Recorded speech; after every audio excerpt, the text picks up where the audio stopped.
এই অন্যকে ভালোবাসতে পারলে নিজের জীবনটা অনেক সহজ হয়ে যায় অনেক ব্যাপারে। মানে কোনো জিনিসকে ভালোবাসতে পারলে, ধরুন যা পড়ছে, সেই ইতিহাস হোক, ফিজিক্স হোক, সেই জিনিসটাকে যদি ভালোবাসে, সেই পড়াটা অনেক সহজ হবে।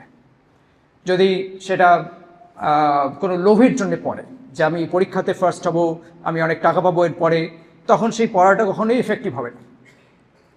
সেকেন্ড হচ্ছে যে মানুষকে যদি ভালোবাসা যায়, তাহলে জীবনটা অনেক সহজ হয়ে যায়। একটা ছোট্ট ঘটনা বলি। একদিন কোনো সময় রবিবার হবে, দুপুরে একটু শুয়ে আছি, ভাবছি একটু ঘুমোবো।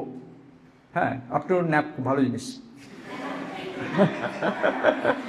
ভাবছি একটু ঘুমোবো, দিয়ে হঠাৎ ভয়ঙ্কর ঠক ঠক ঠক ঠক শব্দ।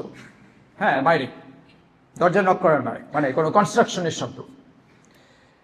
এবার এই কনস্ট্রাকশনের শব্দ যখন হয়, তখন সঙ্গে সঙ্গে ঘুমানোর সময় পার্টিকুলারলি হলে মনে একটা বিরক্তি আসে যে এই কেন যে করে এসব, আর এখানে এত বাড়ি বানানো, সবসময় এত ভালো মাঠ ছিল, সব নষ্ট করে দিচ্ছে, লোকেদের এত বেশি এসব প্রপার্টি বানানোর ইচ্ছা, এইসব নানা রকম সঙ্গে সঙ্গে এইসব চিন্তাভাবনাগুলো চলে আসবে।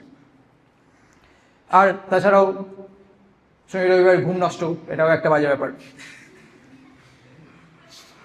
আমি বাইরে গিয়ে একটু এনকোয়ার করে দেখলাম যে ব্যাপারটা অ্যাকচুয়ালি আমাদেরই একটা কনস্ট্রাকশন। কোনো দেয়াল ফেয়াল কিছু রিপেয়ার হচ্ছে আর কি, খুব কাছেই। তারপর ঘরে এসে শুলাম।